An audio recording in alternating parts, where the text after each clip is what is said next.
guider. Bonjour à tous et bienvenue dans Tilt, votre vague des bonnes idées. C'est tous les jours, vous le savez, à 11h et 18h pour faire le plein de bonnes idées et d'informations positives. On est reparti pour un tour avec cette belle semaine qui nous attend. Et vous avez pu gagner il y a quelques temps, ici, sur cette émission, vos invitations pour l'hypnotiseur Mesmer. Mais en fait, c'est d'une toute autre hypnose dont on va parler ce soir avec notre invité, une hypnose thérapeutique qui peut nous aider, par exemple, à arrêter de fumer ou à limiter notre stress. Découverte dans Tilt. Plongez ensuite dans la musique expérimentale avec un festival imaginé par le Petit Faucheux et le Temps Machine, un laboratoire musical plein de surprises. Et puis nous avons la chance de recevoir Jean-Marie Laclaftide pour son dernier ouvrage, Une amie de la famille, une histoire douloureuse et salvatrice. Et puis notre chroniqueuse du jour, c'est Marie-Ange. Elle va nous parler du nid-vide. Vous savez, c'est ce moment où les enfants partent de la maison et comment mieux l'affronter. Voilà, notre coach parental est là pour nous aider ce soir. Allez, Tilt, votre Mac des bonnes idées, c'est parti.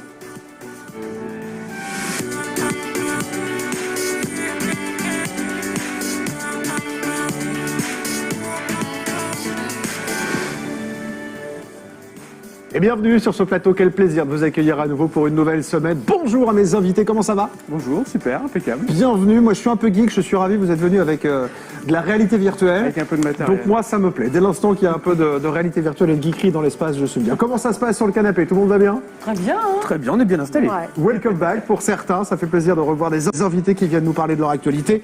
Il y a notamment Jean-Marie Laclaftide qui vient pour cet ouvrage chez Gallimard. Merci de prendre du temps pour venir nous voir. Et puis ma chère Marie-Ange tout à l'heure, on parle des enfants avec toi mais quand ils sont plus là, tu peux contre-pied. Voilà, oui. parce que c'est peut être compliqué aussi. Mais heureusement tu nous donneras les bonnes infos pour supporter ce moment où ils s'en vont voilà, vers d'autres aventures et ils nous laissent. Mon Dieu, j'en suis pas encore là, ça va, mais ça commence à venir, 15 ans, ça va. Bientôt. Oui, voilà, ça commence à m'inquiéter. Bon, avant de parler de tous ces sujets, on va commencer par l'image du jour, si vous le voulez bien. Et c'est une photo avec des scénaristes et des historiens perchés, sur les toits du château de Blois. Alors pourquoi? Eh bien, tout simplement pour imaginer, enfin simplement, c'est pas facile à remarquer, comment incarner la célèbre reine Catherine de Médicis dans une série télévisée.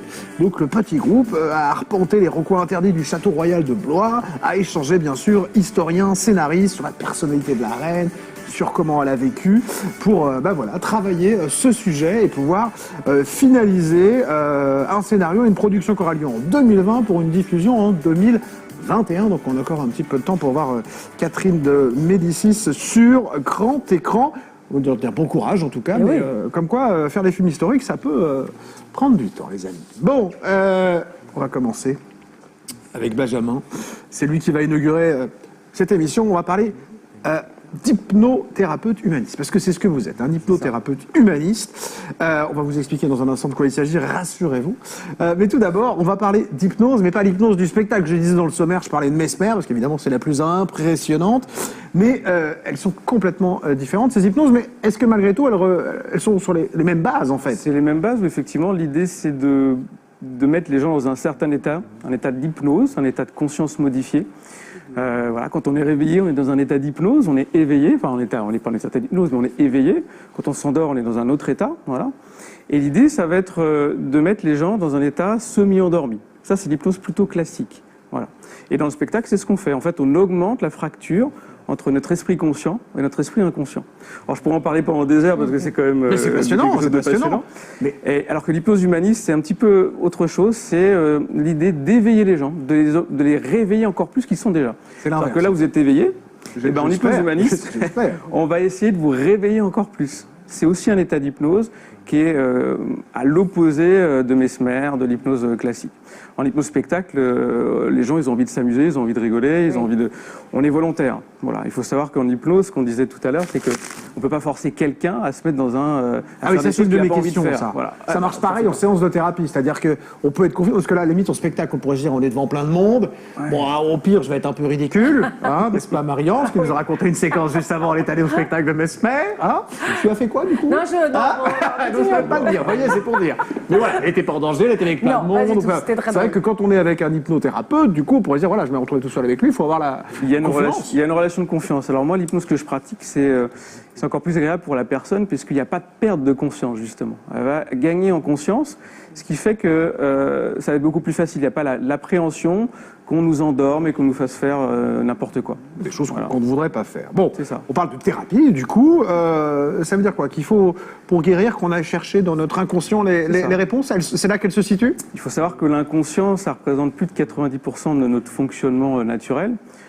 Notre cerveau, l'inconscient, il gère à peu près 1000 milliards de bits d'informations par seconde, ce qui est assez gigantesque. Donc si on avait conscience de ça, on deviendrait un peu zinzin, quoi. On serait épuisé, on ne pourrait pas. Donc l'idée de l'hypnose, c'est d'accéder effectivement à ce réservoir de potentialité et d'informations. Qu'on n'utilise pas d'habitude.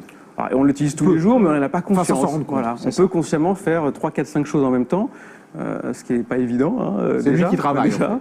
C'est notre cerveau. Et notre cerveau, il travaille. Enfin, notre cerveau, notre inconscient, bon, après, c'est...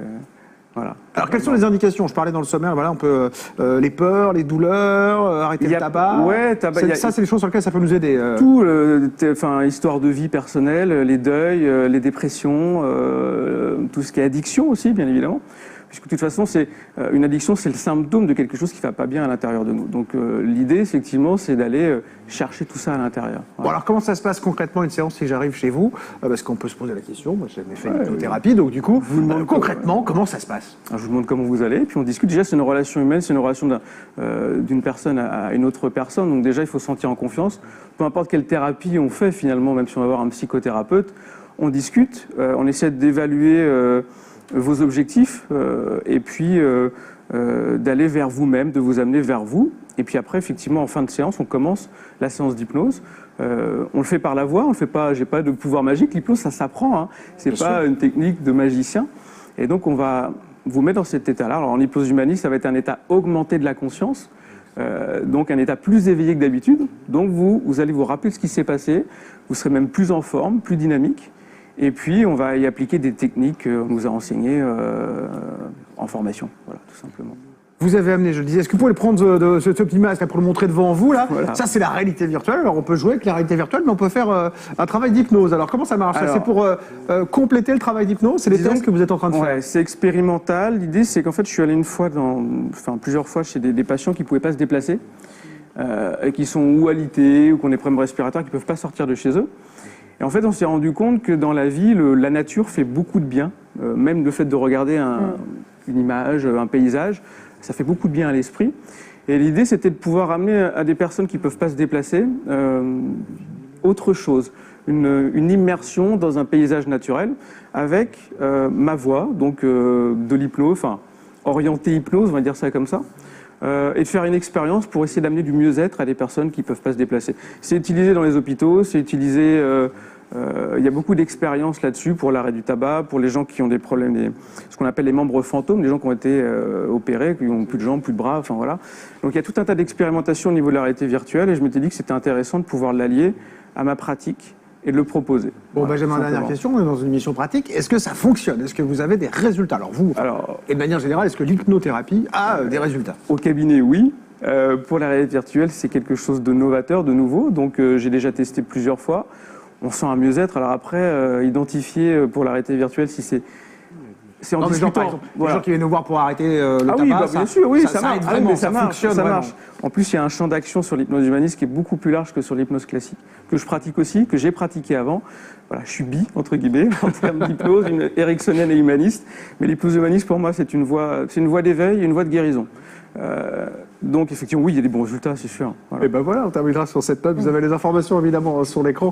Ça marche pour tous les invités d'ailleurs. Hop, voyez, il y a un petit bandeau, c'est très pratique cette chose-là. On y a réfléchi très fort avec l'équipe. Et du coup, toutes les informations sont affichées pendant qu'on discute. Qu'est-ce qu'on est fort. Merci Benjamin d'être venu nous présenter l'hypnose et la scénophérie de Semblançay, un classique qui fête ses 30 ans.